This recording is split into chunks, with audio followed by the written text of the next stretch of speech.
Hello everyone, this is Preeti from MLN family. तो आज हम बात करेंगे क्लास 12, सब्जेक्ट है हमारा बिजनेस और यूनिट है हमारी फिफ्थ। तो फिफ्थ यूनिट के अंदर जो हमारा टॉपिक है that is delegation and decentralisation.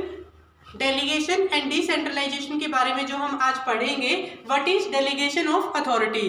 Authority means a power which is allotted to a person who can be subordinate of a boss. यानी कि अथॉरिटी का मीनिंग क्या होता है, एक ऐसी पावर जो किसी व्यक्ति को अलॉट की जाती है किसी भी बिजनेस के अंदर।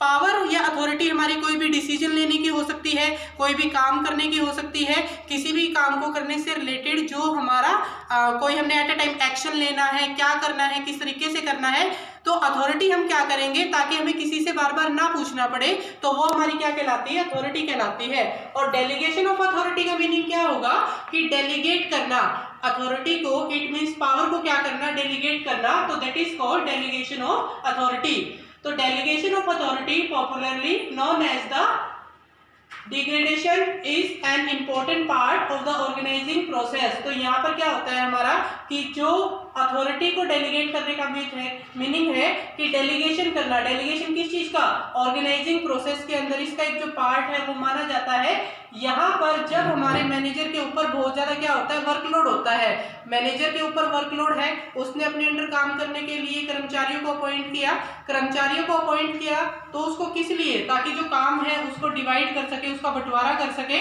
और साथ ही साथ अपना जो वर्कलोड है उसको क्या कर सके, कम कर सके। जब वो काम अलॉट किया जाएगा तो काम अलॉट करने के साथ साथ जो हमारी डेलीगेशन ऑफ अथॉरिटी है वो की जाती है, ताकि काम को सौंपने के साथ साथ जो हमारी पावर है काम को करने से रिलेटेड वो भी क्या की जा सकती है, डेलीगेट की जा सकती है। तो ये था हमारा डेलीगेशन ऑफ अथॉरिटी।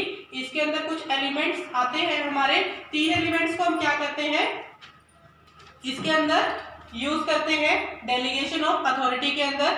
तो डेलीगेशन ऑफ अथॉरिटी के अंदर जो एलिमेंट्स को हम यूज करेंगे, first is responsibility, second one is authority and third is accountability.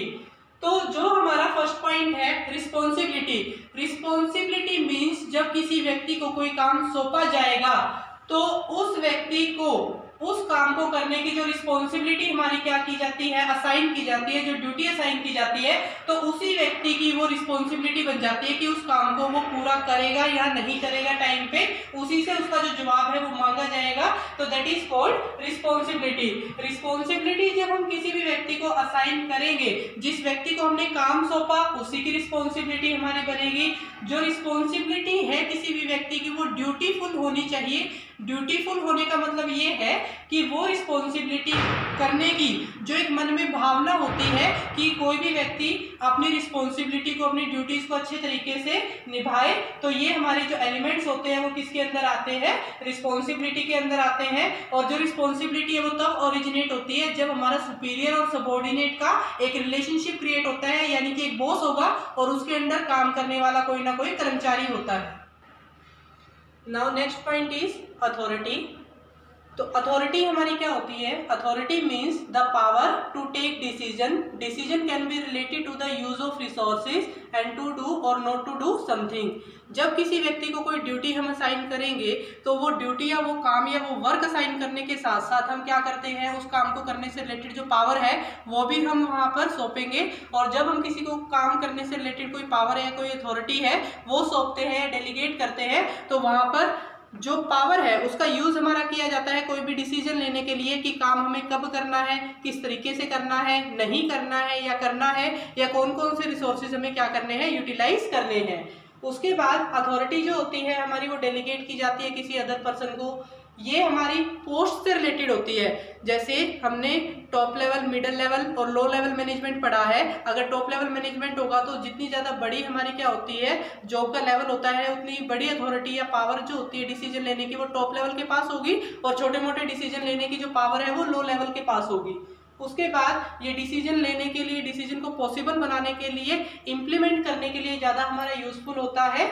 उसके बाद जो अथॉरिटी था और साथ ही साथ जो हमारा इससे पहले रिस्पॉन्सिबिलिटी हमने पढ़ा, उसके अंदर अगर हम बात करते हैं डिफरेंस की, तो अथॉरिटी और जो रिस्पॉन्सिबिलिटी है उसके अंदर अगर हम डिफरेंस की बात करें तो अथॉरिटी में होता है डिसीजन लेने की पावर, और जो रिस्पॉन्सिबिलिटी है उसके अंदर हमारा क्या होता है, कोई भी जॉब या कोई भी ड्यूटी हमारी क्या की जाती है, असाइन की जाती है।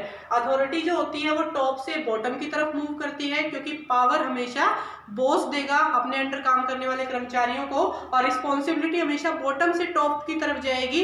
बॉटम से टॉप की तरफ जाने का मतलब ये है कि रिस्पॉन्सिबिलिटी उसकी बनती है जिसको काम सौंपा गया है। काम किसको सौंपा जाएगा, अपने अंडर काम करने वाले कर्मचारियों को।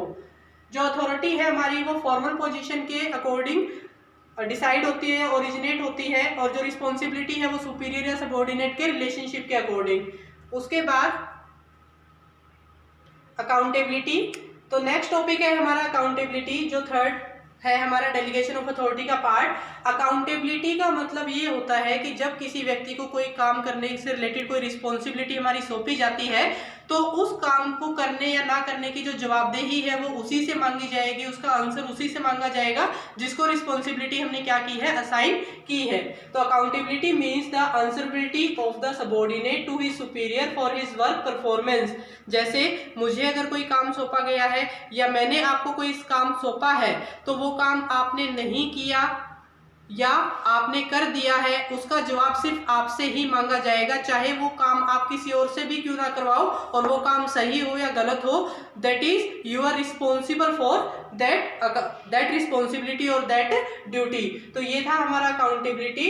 अकाउंटेबिलिटी हमारी किसी भी प्रकार से चेंज नहीं हो सकती, उसको डेलीगेट नहीं किया जा सकता, क्योंकि जिसको काम सौंपेंगे हम वही जवाब देगा, चाहे वो काम किसी और से ही क्यों ना करवाया जाए। ये जो होती है आपकी डेलीगेशन के अकॉर्डिंग ही चलती रहती है, और सीनियर सबऑर्डिनेट या सुपीरियर सबऑर्डिनेट के रिलेशनशिप के अकॉर्डिंग चलती है। और साथ ही साथ ये हमारी ओरिजिनेट कब होती है, जब आप डेलीगेशन ऑफ अथॉरिटी का यूज करते हो। डेलीगेशन ऑफ अथॉरिटी का यूज करने का मतलब जब आप किसी को कोई वर्क असाइन करोगे, वर्क असाइन करने के साथ साथ जब हम किसी को कोई रिस्पॉन्सिबिलिटी है वो देते हैं, रिस्पॉन्सिबिलिटी या वर्क हमने दिया है, तो वहां पर जो डेलीगेशन ऑफ रिस्पॉन्सिबिलिटी है उसके कंक्लूजन के तौर पर हम क्या कह सकते हैं कि रिस्पॉन्सिबिलिटी तो हमारी डेलीगेट की जा सकती है, बट रिस्पॉन्सिबिलिटी कैन, जो रिस्पॉन्सिबिलिटी है वो हमारी डेलीगेट नहीं की जा सकती। 2 पॉइंट्स है हमारे इसके अंदर।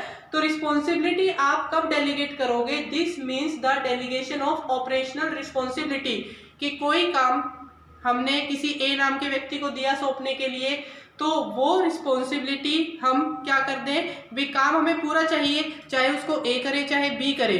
तो ए ने अगर बी से भी काम करवाया है तो वहां पर वो रिस्पॉन्सिबिलिटी हमने क्या कर दी, डेलीगेट कर दी। बट जो सेकंड पॉइंट है ये हमें कहता है कि responsibility can not be delegated. इसका मतलब हमारा ये होगा कि हमारी रिस्पॉन्सिबिलिटी जो हम क्या नहीं कर सकते, डेलीगेट नहीं कर सकते। कब नहीं कर सकते, जब हमें उस रिस्पॉन्सिबिलिटी से रिलेटेड जो आंसरेबिलिटी है या जो हमारी अकाउंटेबिलिटी है वो भी चाहिए होगी, तब आप रिस्पॉन्सिबिलिटी को डेलीगेट नहीं कर सकते। So this is all for today, thank you.